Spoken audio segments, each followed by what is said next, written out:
So welcome back to our discussion on MOS, metal oxide semiconductor structure. So we have calculated different parameters.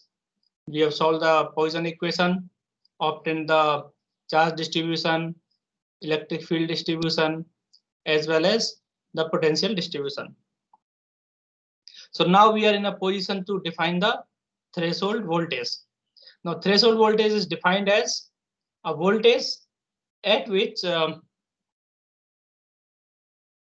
carrier concentration at the surface, right, or you can say this at x equal to 0, is same as the bulk carrier concentration, but with inverted polarity.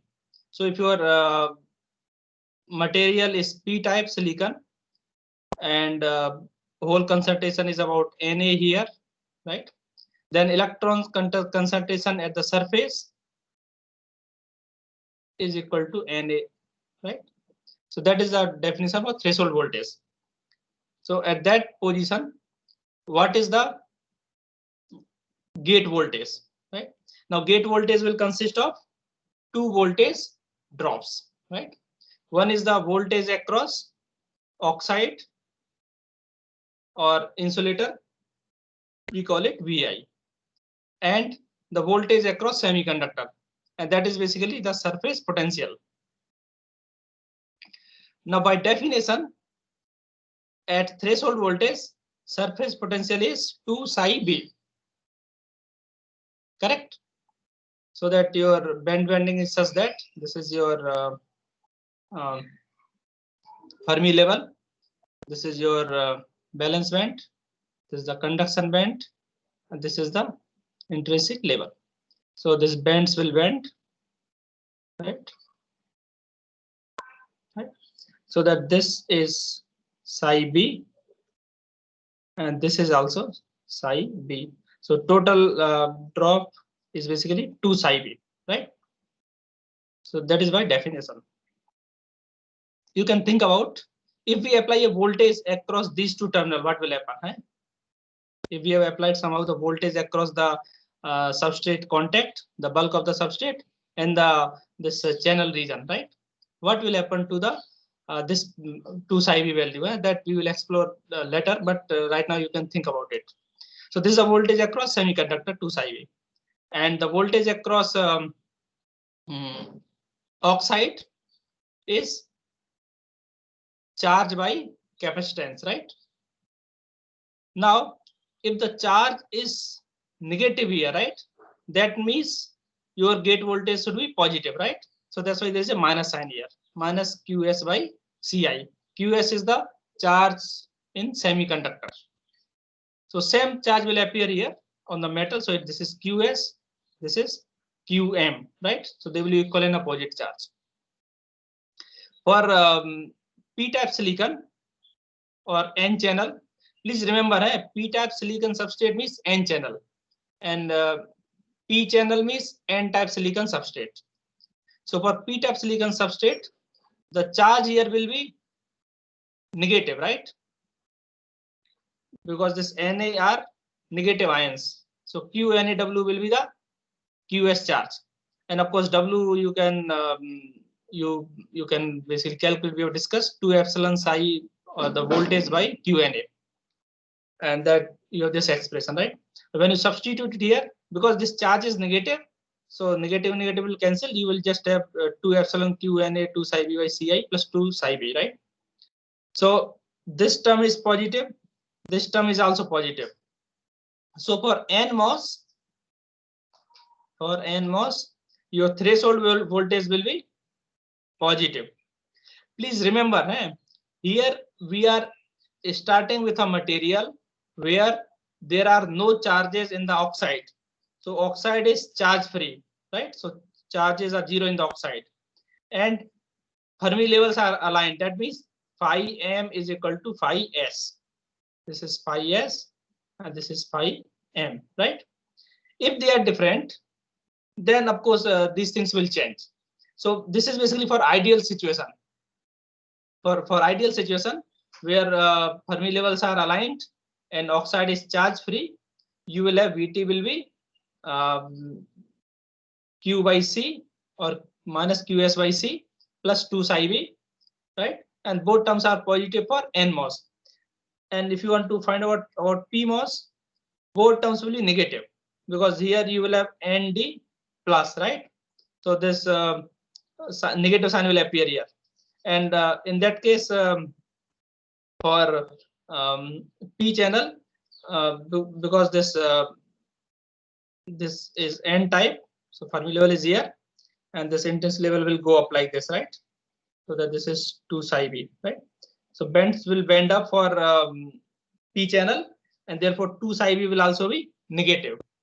So both these terms will be negative for PMOS or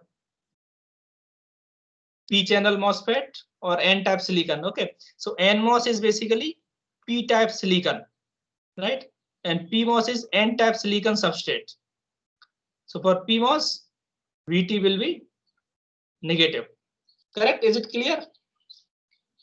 Now let us look at again look at the charge distribution. So as a charge as a function of potential, this expression we derived by solving the Poisson equation. And three terms we identified: e to the power minus beta psi, that is basically accumulation, and it is exponential. Then we find a term function of beta psi, that is basically linear with potential, or as a square root of potential, right? Up to 2 psi v, right? And beyond 2 psi v, it is again exponential.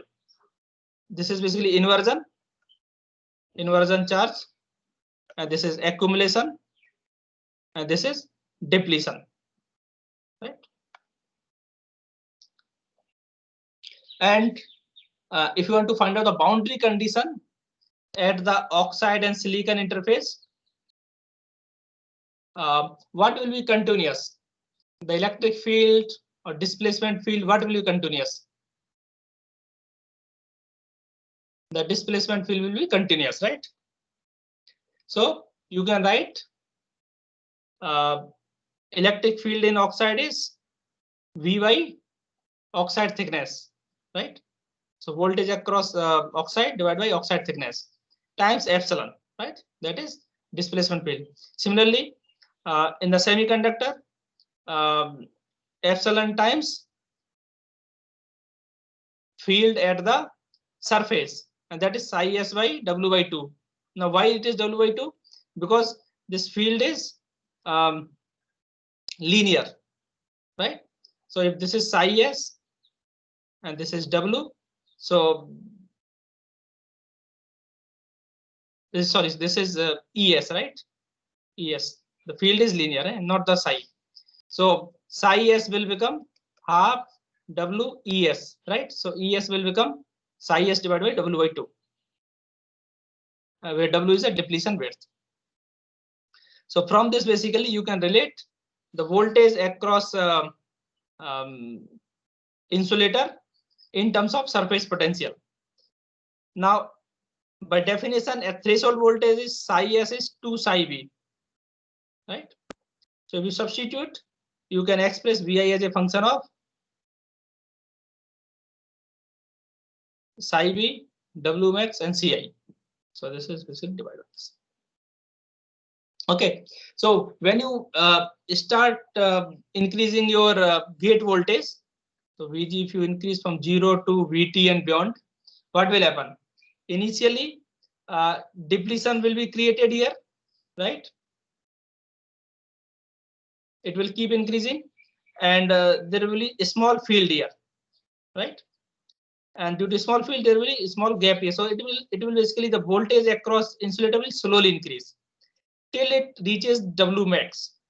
Now after W max, what will have? Inversion charge will appear here, right? So then, of course, because it's like basically plus charge here, minus charge here, right? It's a capacitor. So this voltage will increase more rapidly than the depletion charge. So now see the voltage surface potential due to depletion charge So surface potential is varying only due to the depletion charge, right? Inverted charge is actually at the surface, right? So that will not contribute to the potential, but to the field. So what will happen? The slope will increase basically. You understand? The slope will increase like this. Understand? But not the the potential, because for a small change in potential at the surface, there will be large change in inverted carrier concentration. So you can plot basically if this is your gate voltage, then if you start increasing it, this is a voltage across the substrate, and this is a voltage across oxide, right? So it slowly increases up to threshold.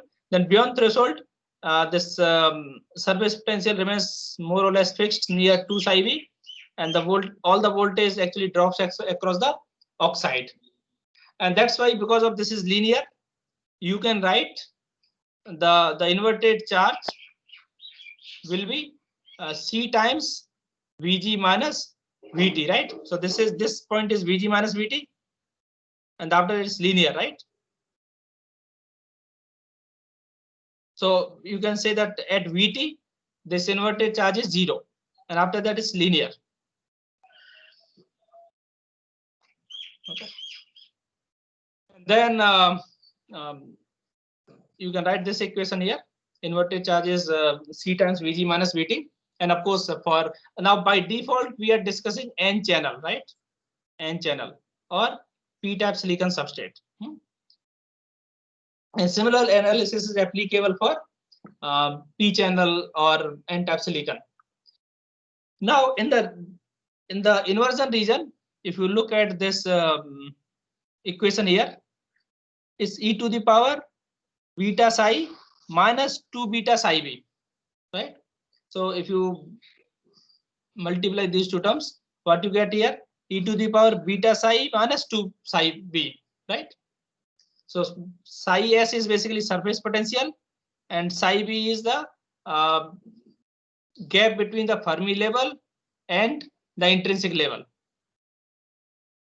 So once you cross 2 psi b, this q is exponential function of this gap, and if you take the log of q, what you get? Psi s minus 2 psi b, right? So psi s minus 2 psi b is log of q, and q is Cv. So this is basically log of Vg minus Vt, right? So this potential or the surface potential varies logarithmically with the gate voltage.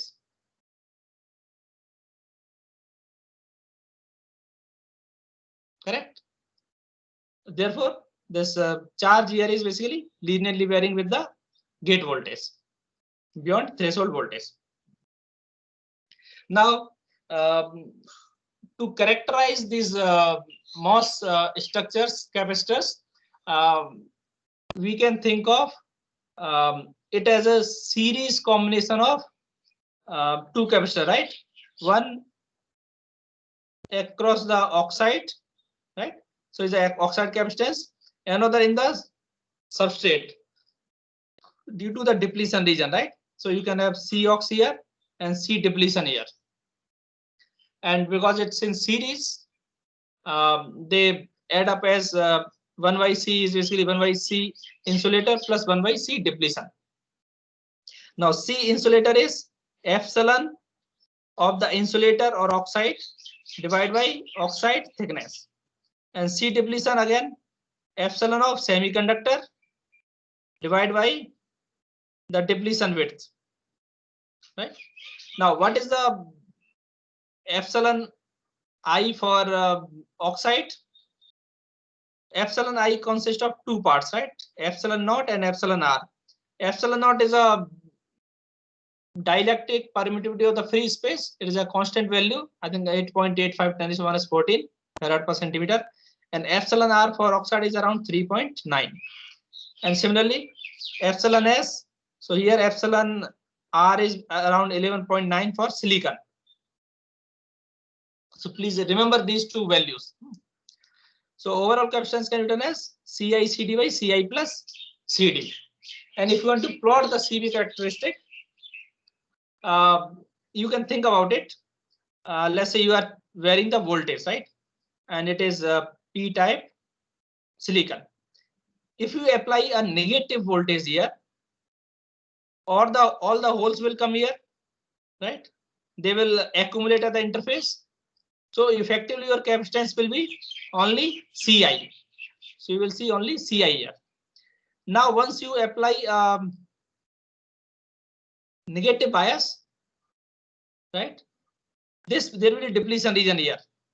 So that depletion means you will have some negative charge here, right? Negative immobile charge. So that means now these two capacitance are in series.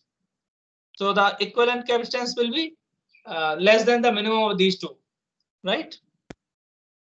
1 by C1 plus 1 by C2.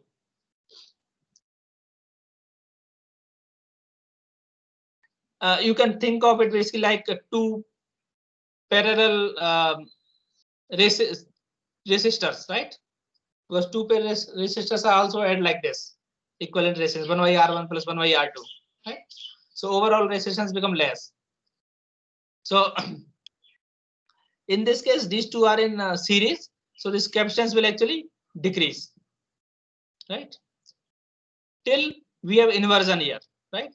So once you go to inversion, now charge is again at the interface, right? So that means for inversion, again this will be Ci only, right? So it should look something like this. Now this charge actually increases quite fast, right? Because once you go to inversion region, a very small voltage is required, because psi s does not change significantly, right? For the inversion charge. So this will be quite slopey, means this will be almost vertical, right? Very fast, and this will be little slow. And this point we noted here, it actually doesn't start to decrease at 0. It starts slightly before that, because at 0, this is a flat band condition, right? So there is a concept of Debye length that has some small contribution to the depletion capacitance. Because at the flat band also you can have depletion, because if you slightly change the voltage, right, some charge will be uncovered here, right? So there will be depletion capacitance at this thing. But in accumulation, when voltage is sufficiently negative, this won't affect, because depletion will not be created. So instead of 0, it's slightly before it basically starts to go down. So let us look at the CV for this one. Now this is a CV for NMOS, right? Or P-type silicon substrate. You can think of for PMOS or N-type silicon, it will be inverted, right? So it will start here and it will go down here like this. So positive will become negative, negative will become positive. Now you also notice this valley is not symmetrical, right? It is sharp here and it is gradual on left side. Now, so you can identify these regions at voltage equal to 0. This is also called flat band, because phi m is equal to phi s. So bands are basically not bending, they are flat. So when bands are flat, means conduction band, intrinsic level, valence band, all these bands are flat, right? That condition is called flat band condition. So at 0 voltage, these bands are flat. So if you go to negative voltage, you have accumulation, and you go to positive voltage, you have depletion. So you go to up to psi b, right? At psi b, carrier concentration is equal to intrinsic carrier concentration. Both n and p at surface are equal to ni. So at psi b, n at surface and p at surface, they are equal to ni. So it's a depletion region. Up to 2 psi b, it goes down. But at 2 psi b, the inverted carriers have already come up. So here inversion carrier concentration is already equal to the majority carrier concentration in the bulk, right? So this actually goes slightly up. So the minimum capacitance actually occurs at a value slightly less than Vt, not exactly at Vt. The value is only slightly less, and then of course it increases. Now this capacitance will increase only if these minority carriers are able to respond to the variation of the field. So if you change your gate voltage very slowly, you apply a gate voltage, wait for few milliseconds, right, or maybe a second, then you will see capacitance has come up. But if you apply voltage which varies quite fast, order of megahertz or something, then minority carriers don't get enough time to get created. So it is just a depletion region, because see, majority carrier respond with the dielectric relaxation time, rho times epsilon, and whereas minority carrier respond with the generation recombination lifetime. So if you recall, if the, let's say, minority carrier lifetime is around 100 microsecond, then generation rate will be ni by tau, right? And ni is around 10 to the power 10 divided by 100 micronewton as 10 to the power minus 4 second. So that is around 10 to the power 14 per second. So if doping is 10 to the power 14, then it takes 1 second to generate that many carriers, right? So that means low frequency means it's order of 10 to 100 hertz, not more than that. It's very low frequency. Okay. So this is basically approximate values. So typical doping is around 10 to the power 16 or 17, like that. So at low frequency only, actually you see, observe this this type of curve, basically going down and going up for inversion. But at high frequency, you will not see the capacitance increase for inversion. And of course, if you do it even fast, for fast sweep, right, you can actually achieve a deep depletion, because these carries are removed quite fast and they don't get time to basically respond, right? So that is very high frequency.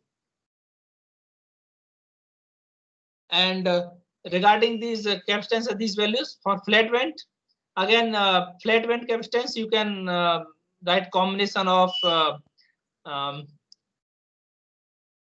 oxide capacitance epsilon I by TOX plus epsilon S by Debye length LD. Okay, and that you can basically obtain by solving the Poisson equation again. So if you solve the Poisson equation for flat band condition, when voltage is 0, surface potential is 0, right? So you can write epsilon by LD here, and CFB is epsilon by D plus epsilon I by epsilon S times LD. So what is done here, basically, C is written as this, and then you have taken this epsilon I on top, or taken out, basically, so it becomes 1 by D plus epsilon S by epsilon I times LD, right? So this taken out. And if you basically solve the Poisson equation here, then in the flat band condition, only the majority carriers are changing with the this bias, right? Because there's a slight change there. So you can write P minus NA minus, right? So P is NA exponential minus beta psi, because when the bands bend down, this whole concentration will change exponentially with respect to the potential there at the surface, right?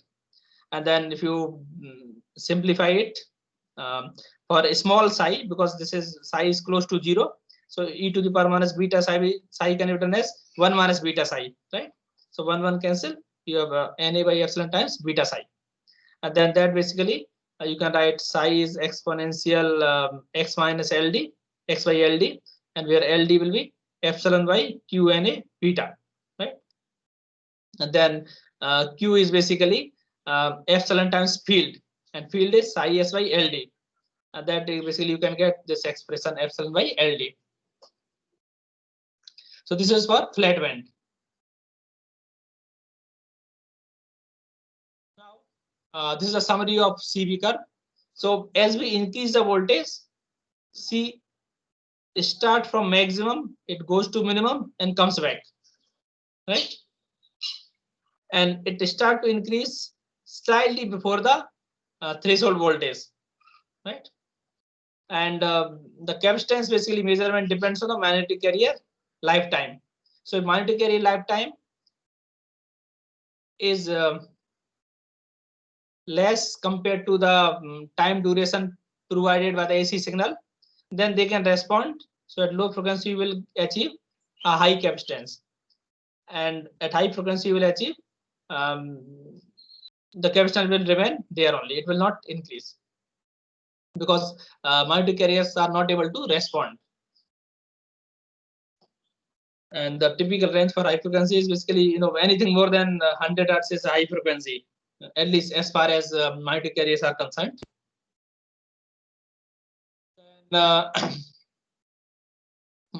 You can basically differentiate this MOS capacitor from the MOSFET capacitor. So in MOS capacitor, what is there?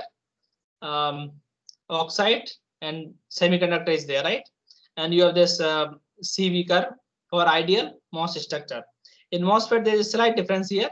For p-type silicon, you have N plus source and N plus drain here, right? So in this case, what happens when we apply a bias? Then for inversion region, carriers can come from the source and drain. So they are not limited by the monitor carrier lifetime. That means they can respond quite fast.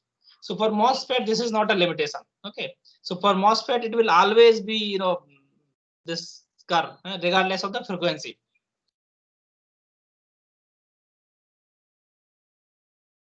And you can look in terms of the CD. So in case of MOS capacitor, charge has to be generated here, right? But in case of MOSFET, charge can flow from the source and drain here, so that the CD becomes redundant basically.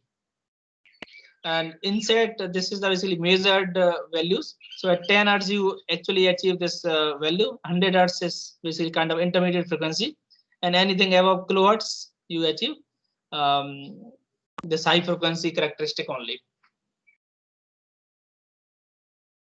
And in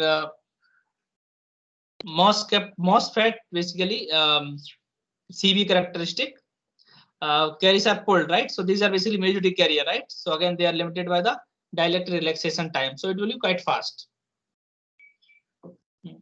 Let us try an example to get the feel of what are the different values.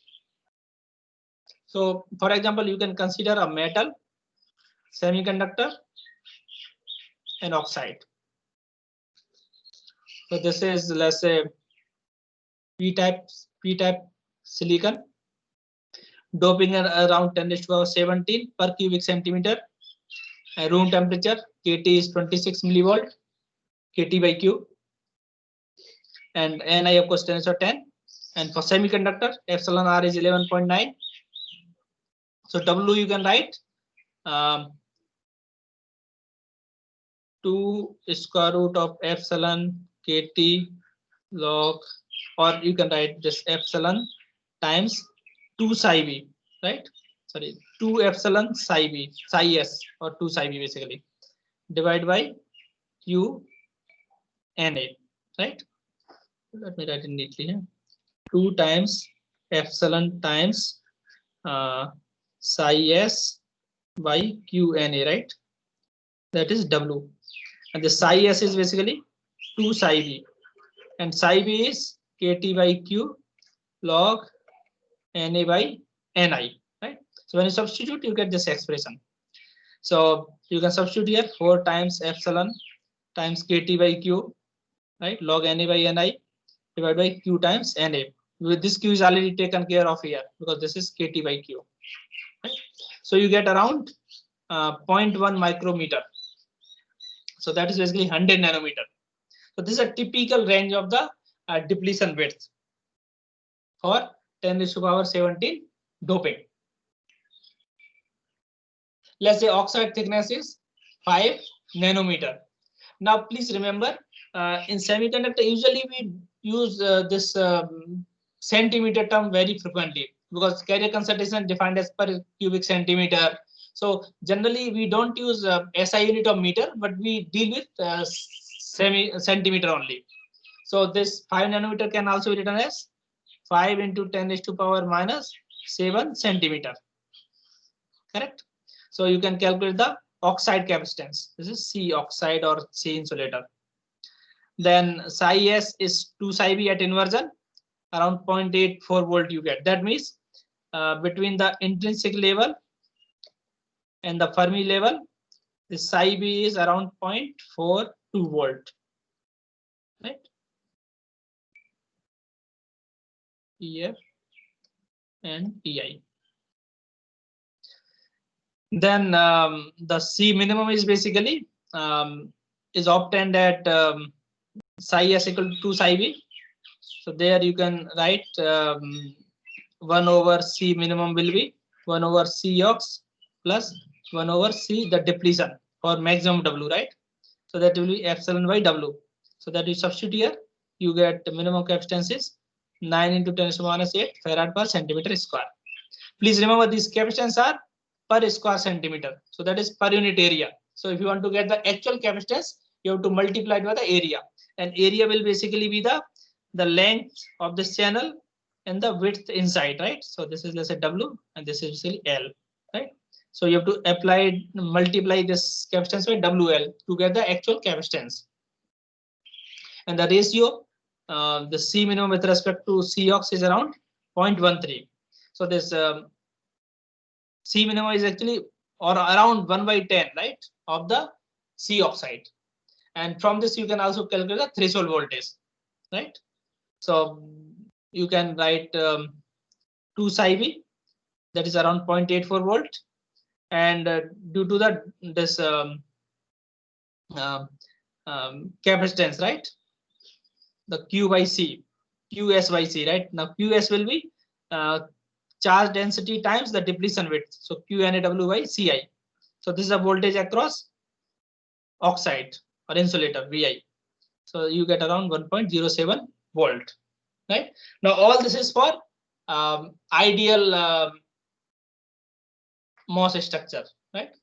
In real MOS structure, there will be a work function difference and there may be charges inside the oxide. So let us account these two effects also. So this work function difference will give a phi ms, which is non-zero.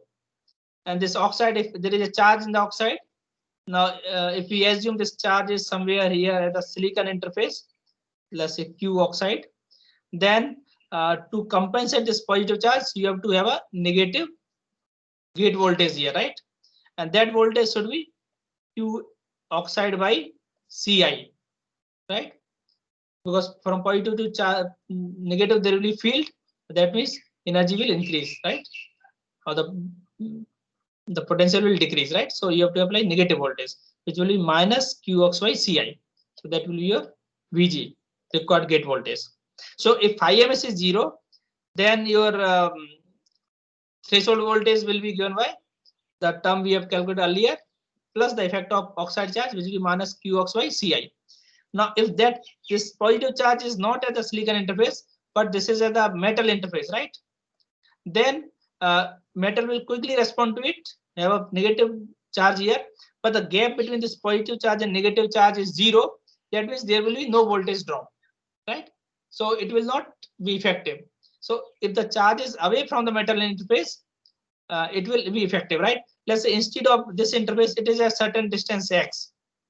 Then the gate voltage will be minus Q ox divided by epsilon insulator or oxide times x, because this is a field Q by epsilon times x. So field times distance x, and at the silicon interface it will be minus Q ox by epsilon times d or T ox, right? And epsilon by T ox is Ci. So you get this expression here. So that's how these two factors affect. Let us look at the bend bending, and this CV characteristic will also be slightly modified. The pattern will remain same. Only the flat bend voltage will be shifted by these two terms, phi ms and Q ox by Ci.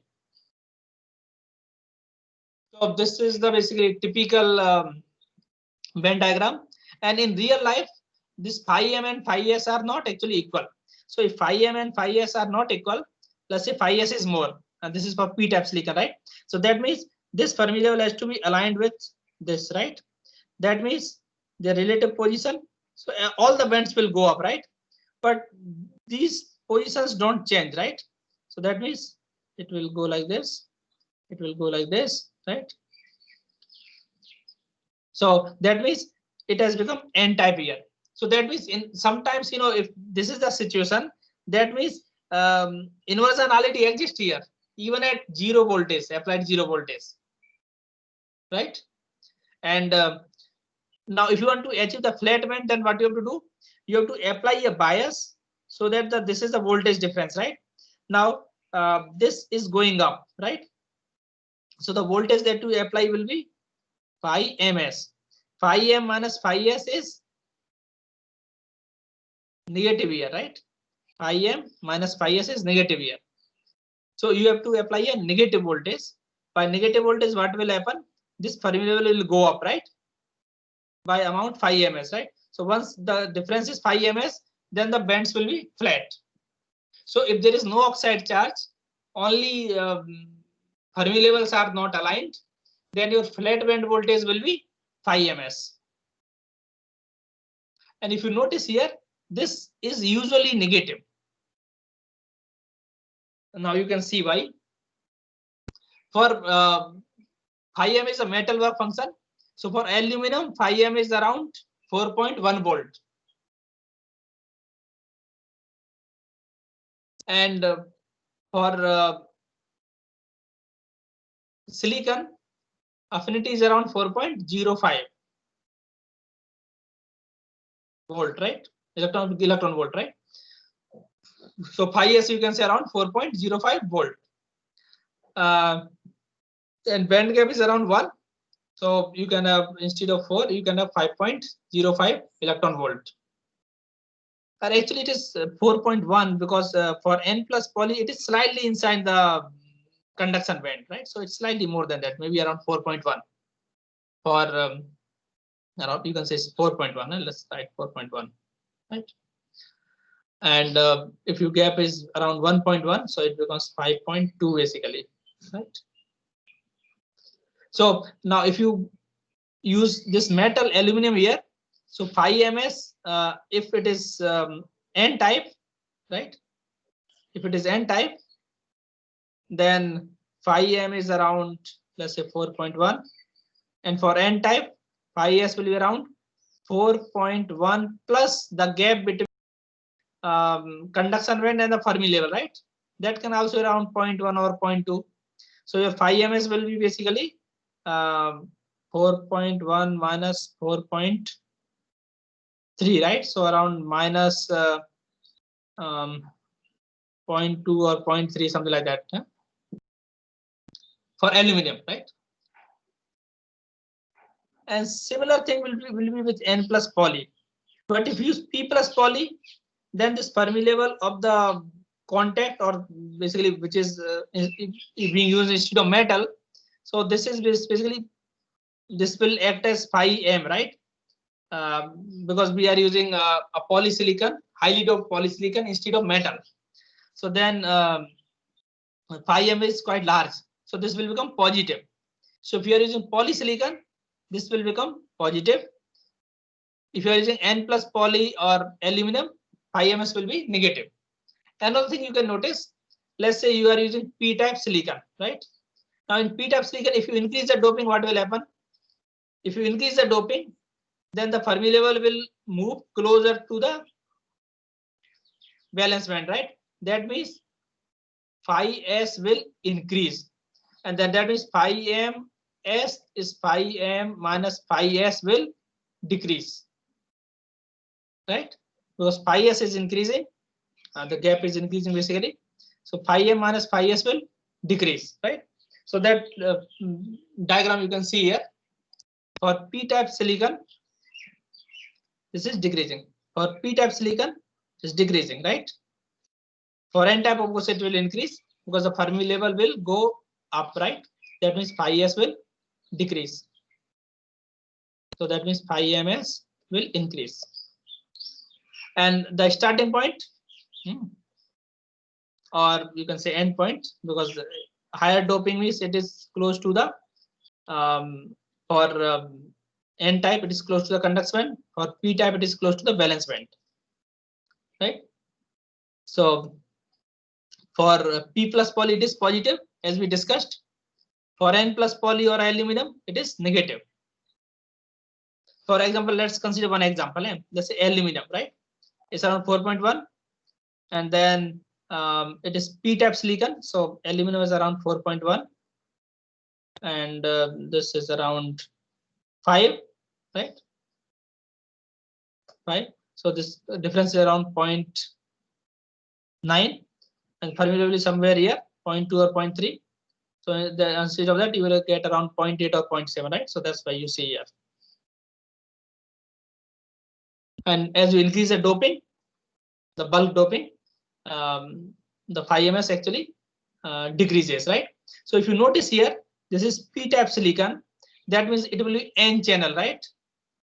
Now for N channel, we expect a positive threshold voltage, but the 5ms is quite negative here, right? 5ms is quite negative here. So actually, voltage may be positive sometime. It may be just a negative, a small negative value. So that's why people are looking for different metals to be used, right? And they usually prefer a metal which has some band gap, the Fermi level of the metal close to the middle of the band gap, right? So that this is positive for 5ms will be 5m minus 5s. For P type, this will be slightly negative. For N type, it will be slightly positive, right? And then of course other parameters also we can change to achieve a absolute positive threshold voltage for N channel, absolute negative threshold voltage for P channel. So those we can tailor. Let us see how. Then apart from this 5ms, the metal semiconductor work function difference, there are interface charges at the silicon dioxide, right? There are 4 types of charges basically. The mobile charges. Mobile charges are basically ions, sodium, potassium, these alkali ions. And they can basically move around. Then inside oxide there may be defects, and they give rise to oxide trapped charges. Now these are basically small in quantity. So if you use a very clean process, you can get rid of these mobile charges. They can be minimized with a concentration less than 10^10. And if you use a dry oxidation or process, tailor the process, you can get rid of these oxide trap charges also. They can also be reduced. Then at the oxide and the silicon interface, because here you have silicon is bonded to silicon, here silicon is bonded to oxide, right? Then at the interface region, some of the silicon bonds may not be passivated, right? So there will be dangling bonds, right? So that give rise to these fixed charges, and these fixed charges are usually positive, right? And they are found near the silicon dioxide interface. And then when you terminate the silicon substrate here, there will be interface states, right? And that is called interface trapped charges. They also play a role. Now if you think about these fixed charges, they can be minimized if you have less number of atoms per unit area, right? So that means if you think of 100 surface plane or 111 plane, right? Which plane has more number of atoms per unit area? Of course 111, right? So if you want to minimize this fixed charges, we will use 100 surface, right? So that's a typically surface that is used in silicon MOSFET formation because it reduces the fixed oxides.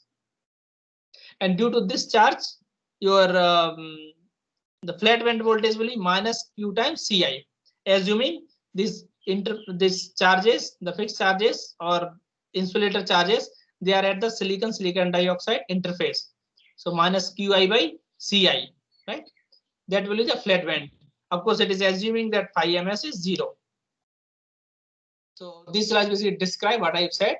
So no need to see again, and here you can have a look at. So these are the basically interface charges at the silicon dioxide interface.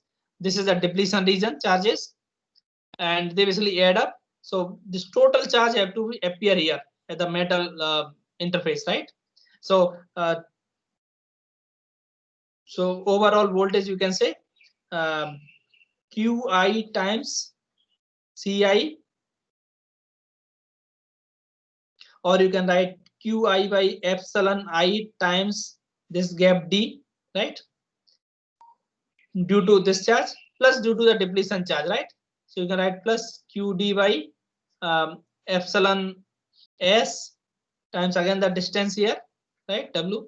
So there you will have this voltage drop basically, right? So they will basically add up. So your overall gate voltage you can write minus Qi by Ci minus Q depletion by Ci, right? That would be the voltage. So total charge basically, total charge.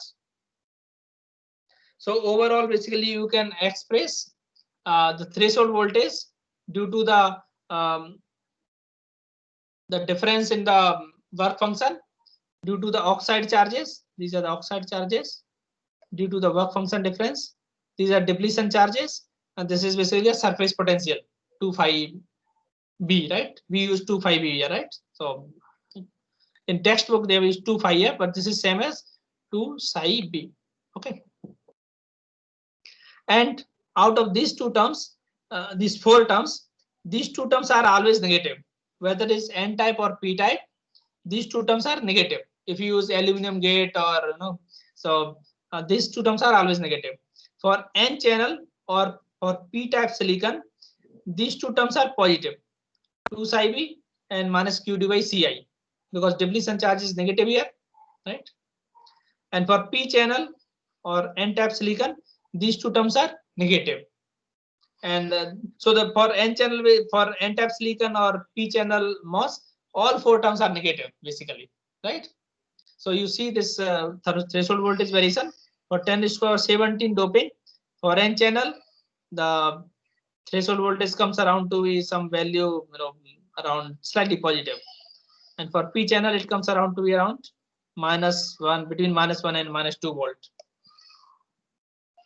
It is assuming that interface charge is around 5 into 10⁻10 Q coulomb per centimeter. Q is a charge on one electron, and this is 10 nanometer, 100 angstrom oxide thickness. Okay?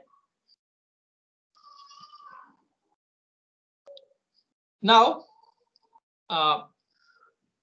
if this fixed charges, if you assume this interface charge is a fixed charge, then if this charge is positive, then if QF is more than 0, right? Then what will happen? Your VT will decrease. If this charge is less than 0, then VT will increase because it's minus Qi by Ci, right? So that you can see here basically. For now, this is the curve for N channel, right? NMOS or P type silicon. So this is your ideal curve, flat band voltage. And if you have some fixed charge which is positive, your flat band voltage will be negative. If your fixed charge is negative, your flat band voltage will be positive. Similarly, for P channel, PMOS, right, or N type silicon, this is a flat band. So if you apply if your charge is positive there, then it will also shift here. And if charge is negative, it will right shift. So the shifting is same regardless of N channel or P channel. Then next is basically interface trap charges. They are like the interface state that are basically filled according to the Fermi level. This expression you are already familiar. The probability of filling this traps is basically 1/1 plus GD exponential ED minus EF by KT, where GD is related to the degeneracy factor, and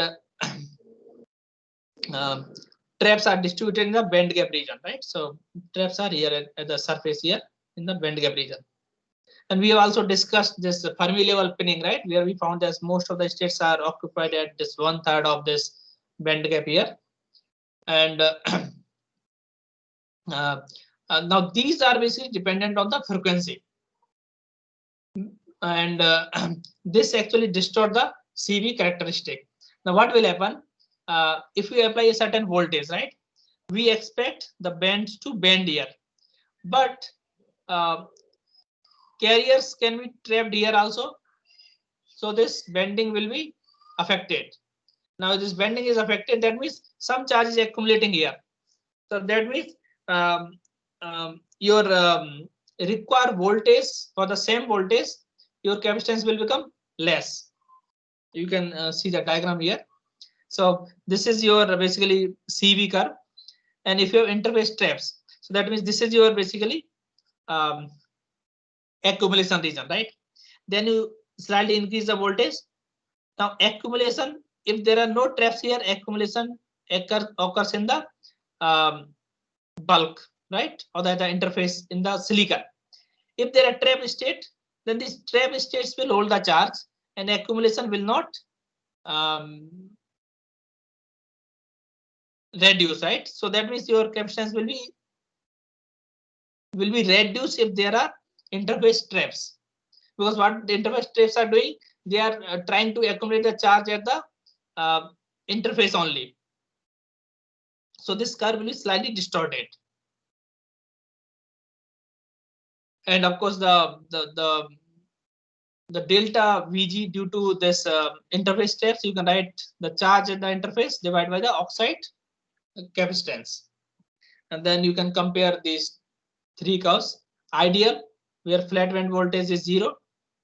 For fixed charge, flat band voltage is shifted by QF by CI.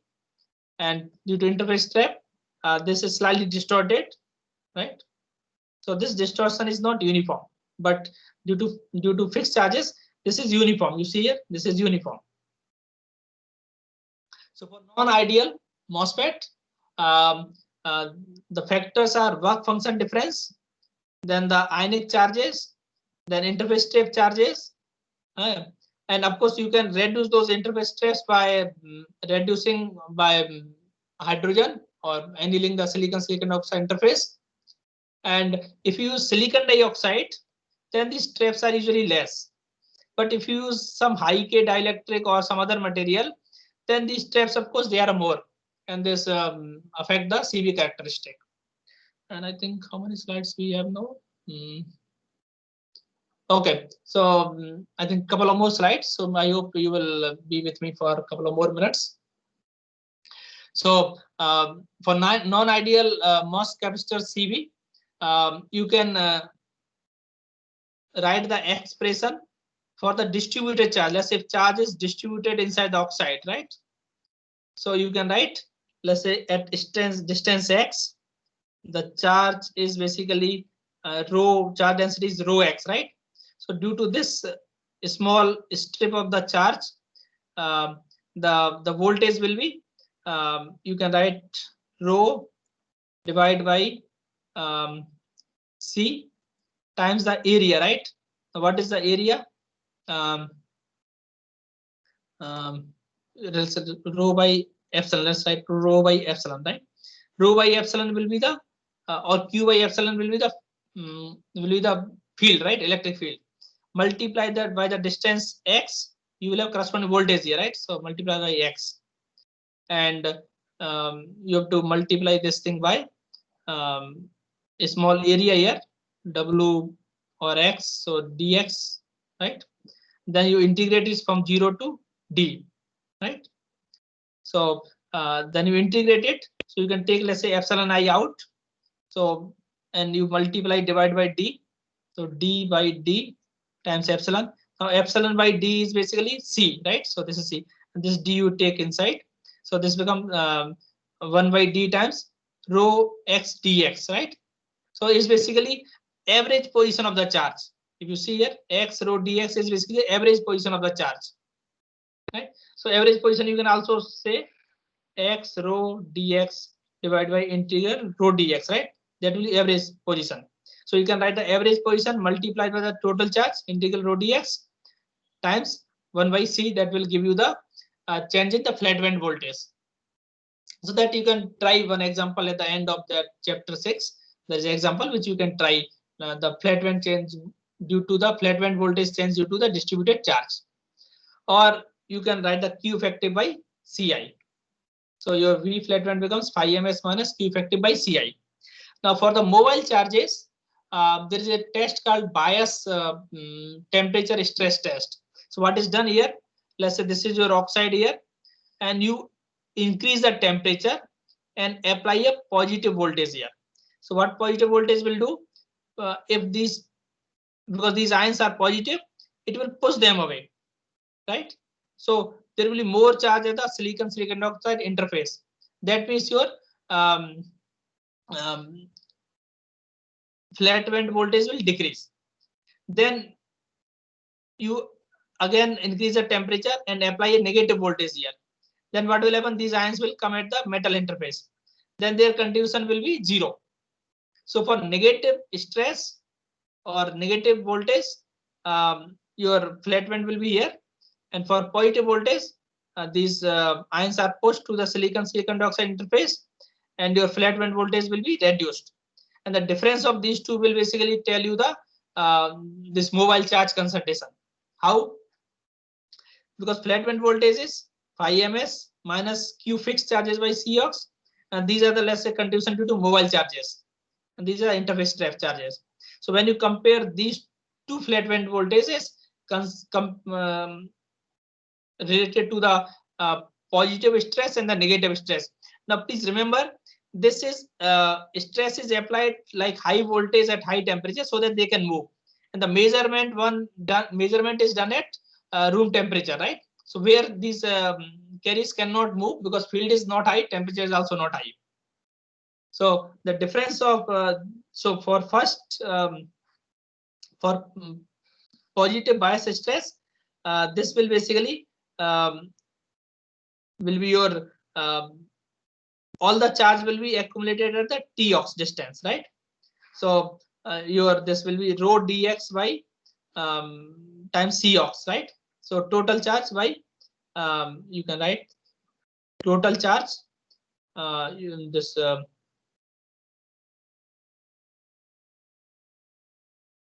mobile charge divided by Cox for positive stress. For negative stress, this will be 0.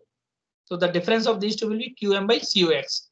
So from that you can get your Qm will be Cox times delta flat band.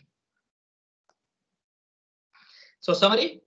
So a MOSFET basically you can write threshold voltage as phi ms plus psi oxide, that is basically Qi by Cox, and then 2 psi b and Qd by Cox, right? That will be your threshold voltage.